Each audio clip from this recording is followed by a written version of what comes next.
Hello, j'espère que vous allez tous très bien, que votre confinement se passe pour le mieux. Aujourd'hui on se retrouve pour une nouvelle vidéo qui sera une vidéo diffée sur Acajou. Vous me l'avez beaucoup demandé sur Instagram, donc je m'exécute.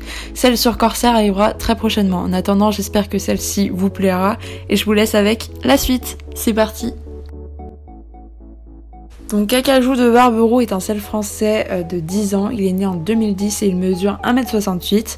On l'a acheté le 5 février 2017, donc ça fait maintenant 3 ans qu'il est avec nous. On est allé le chercher chez Pierre de France, donc c'est un cheval qui avait déjà de l'avenir dans le complet. Et ensemble, on est passé de CSO Club 3 à CCE Amateur Elite.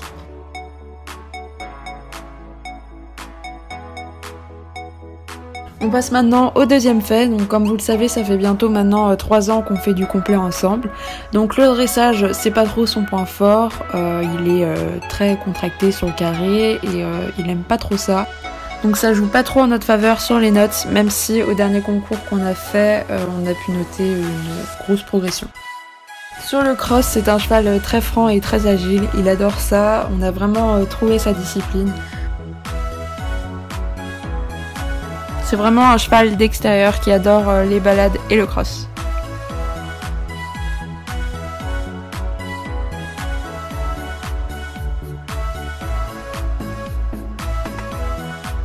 Et pour finir sur l'hippique, il est assez régulier, il a un bon sens de la barre, il est respectueux, donc il termine souvent ses tours sans faute.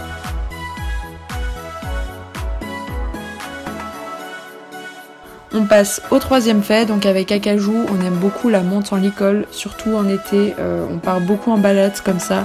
Il est super réceptif et ça se passe toujours bien, donc je peux vraiment lui faire confiance pour ça.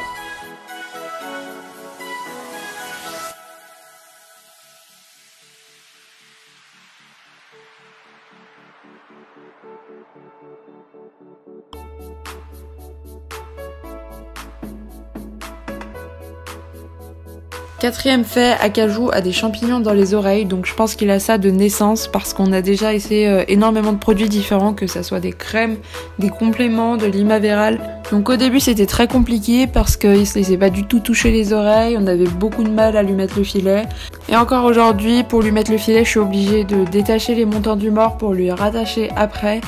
C'est assez compliqué, mais bon, à force de patience, ça va quand même beaucoup mieux qu'avant, et puis on s'y est habitué au fil du temps. Cinquième fait, Acajou a une grosse phobie des vaches. Ça peut paraître ridicule, mais il a vraiment super peur. Dès qu'il en voit, il devient complètement fou furieux, ingérable. Vraiment, il fait plus du tout attention à ce qu'il a autour de lui. La seule idée qui lui passe par l'esprit, c'est de fuir. Donc dans ces cas-là, souvent, je finis complètement traînée. On passe au sixième fait. Acajou est une grosse machine à bêtises. Il fait tout le temps des bêtises, vraiment, on dirait qu'il a encore 3 ans dans sa tête.